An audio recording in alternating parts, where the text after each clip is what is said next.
स्वागत है आप सभी का न्यूज आवाज में और मैं आपके साथ अनुज। दरअसल अभी भी नवाब मलिक साहब को लेकर एक बड़ी खबर आ रही है। जी हाँ, जैसा कि आप सभी को पता है कि कुछ ही दिन पहले नवाब मलिक साहब को मनी लॉन्ड्रिंग के मामले में और दाऊद से कनेक्शन के मामले में ईडी ने गिरफ्तार कर लिया था और लगातार 13 से 14 दिन उनसे पूछताछ चलती रही। जी हाँ, उसी बीच ये कोर्ट से यह ऑर्डर आया था कि 3 मार्च तक जो है ईडी की हिरासत में रहेंगे नवाब मलिक। लेकिन नवाब मलिक को लेकर बहुत बड़ा खुलासा हुआ है। इस बीच बहुत बड़े बड़े राजों से पर्दा हटा है नवाब मलिक के द्वारा। जी हाँ, जो कि नेशनल कांग्रेस पार्टी के नेता है नवाब मलिक साहब, उनकी हिरासत जो है ईडी में अब 7 तारीख तक बढ़ गई है। जी हाँ, मामला क्या है, आइए खबरों को विस्तार से जानेंगे। तब तक के लिए हमारे चैनल पे आप नए हैं तो सब्सक्राइब कर दे, साथ ही साथ बेल आइकन प्रेस कर दे ऑल करके, ताकि हर लेटेस्ट खबरों की अपडेट सबसे पहले आप तक पहुंच सके। जी हाँ, आपकी जानकारी के लिए बता दूं कि दाऊद इब्राहिम से संबंधों के मामले में 7 मार्च तक ईडी की हिरासत में रहेंगे नवाब मलिक।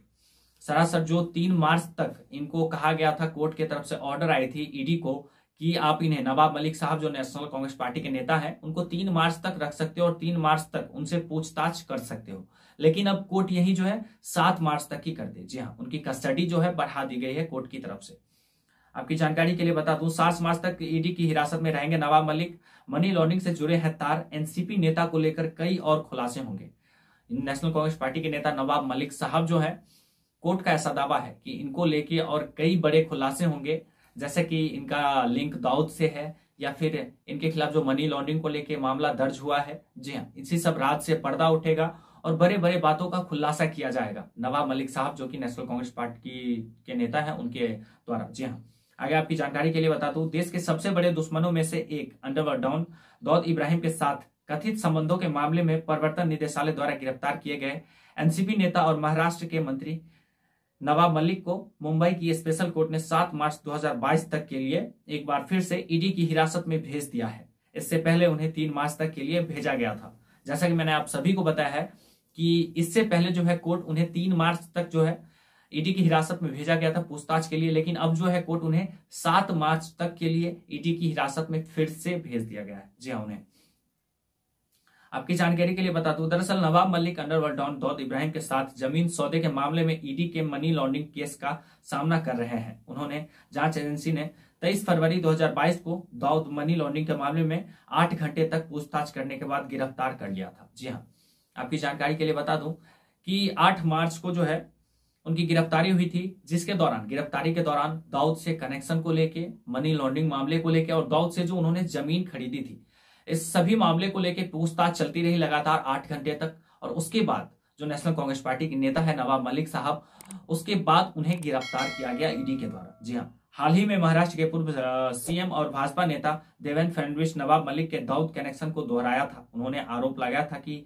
मलिक ने 1993 के बम धमाके के आरोपी सरदार शाहवाली खान और दाऊद की बहन हसीना पारकर के सहयोगी सरदार पटेल से सिर्फ 30 लाख रुपए में करोड़ों रुपए की जमीन खरीदी है। जी हाँ, देवेंद्र फडणवीस जो है, जो कि बीजेपी प्रवक्ता है, बीजेपी के मंत्री हैं, उनका सीधा सीधा आरोप है नवाब मलिक साहब पे कि उन्होंने अवैध जमीन खरीदी थी 30 लाख में, जो कि करोड़ों की जमीन थी। और वो जमीन उस व्यक्ति का था जो कि मुंबई के 1993 बम धमाके में शामिल था, और उस जमीन में हिस्सा इसकी दाऊद की बहन हसीना पारकर का भी था। जी हाँ, ऐसे इलीगल तरीके से जमीन खरीदे गए थे नवाब मलिक साहब के द्वारा।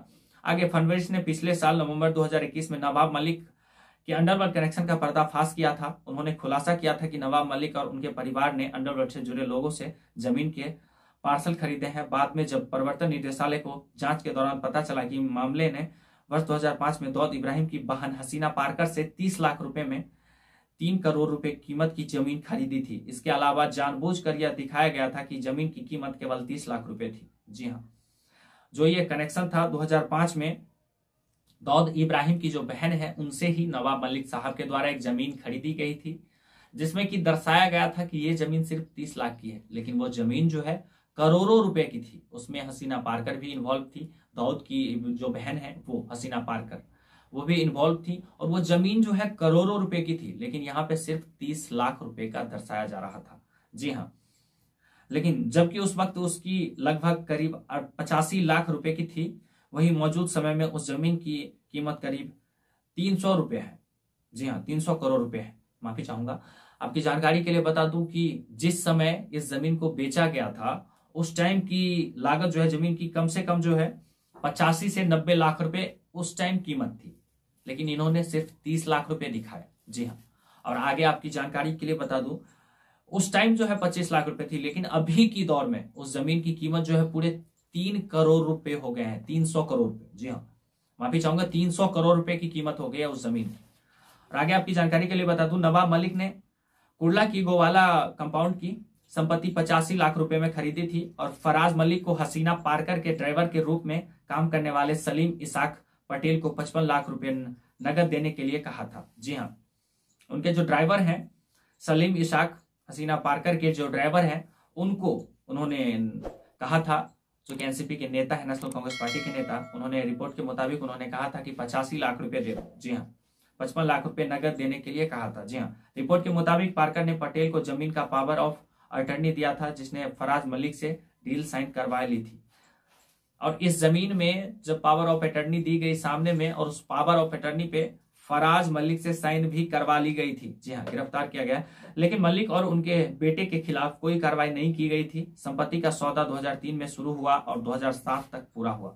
इस संपत्ति का सौदा, ये इतना बड़ा संपत्ति था जिसका 2003 में शुरू किया गया और 2007 में जाके ये केस सॉल्व हुआ। जी हाँ, जिसमें कि रेट दिखाया गया 30 लाख रुपए मात्र, जो कि ये करोड़ों अरबों रुपए की जमीन थी। जी हाँ, आगे ईडी का कहना था कि नवाब मलिक जांच में सहयोग नहीं कर रहे थे, वहीं उनका बेटा फराज मलिक भी इस सौदे से जुड़ा हुआ था। इसी कारण 1 मार्च 2022 को ईडी ने फराज मलिक को समन जारी किया है। जी हाँ, अब आपकी जानकारी के लिए बड़ी खबर बता दूं कि जैसे दाऊद से कनेक्शन में और अंडरवर्ल्ड से कनेक्शन में नवाब मलिक साहब को गिरफ्तार करके ईडी बैक टू बैक पूछताछ कर रही है, उसी तरह से उनके बेटे फराज से भी अब पूछताछ होगी, जो कि 1 मार्च को जो है फराज मलिक को समन भेज दिया गया है ईडी के द्वारा।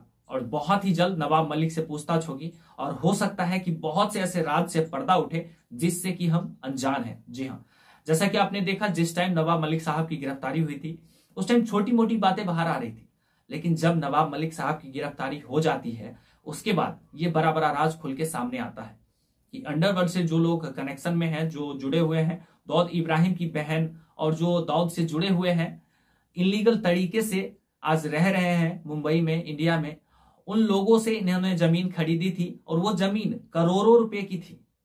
समझ सकते हो आप बात को, वो जमीन करोड़ों रुपए की थी और करोड़ों रुपए की जमीन जो है इन्होंने बस 30 लाख रुपए में खरीद ली और उन्होंने शो किया 30 लाख रुपए। जी हाँ, जबकि उस टाइम भी उस जमीन की कीमत जो है कम से कम 85 से 90 लाख रुपए की थी। आप समझ सकते हो, 85 से 90 लाख रुपए की जमीन थी और इन्होंने 30 लाख रुपए में खरीद ली बस। हालांकि खरीदी इन्होंने जैदे में होगी, और इसके बाद जो आरोपी है बम धमाके में, जो आरोपी है, उससे इन्होंने साइन भी करवा लिया था पावर ऑफ अटर्नी पे। जी हाँ, और इन्होंने 30 लाख रुपए देके साइन भी करवा लिया था। आपकी जानकारी के लिए बता दूं, हालांकि ईडी ने जो जब जांच पड़ताल की तो इनको लेके बहुत से बड़े बड़े राज्यों से पर्दा हटा। गोवाला को लेके राज्य से पर्दा हटा, बहुत बड़े बड़े घोटाले किए हैं। जी हाँ, इसके बाद इलीगल कनेक्शन, मनी लॉन्ड्रिंग, इन सब को लेके बहुत से आरोप नवाब मलिक साहब पे लग रहे हैं, जो कि अब आगे देखना होगा कि नवाब मलिक साहब को लेके क्या खबरें आती है। जी हाँ, आगे जो भी खबरें आएंगी मैं वीडियो के माध्यम से आपको देता रहूंगा।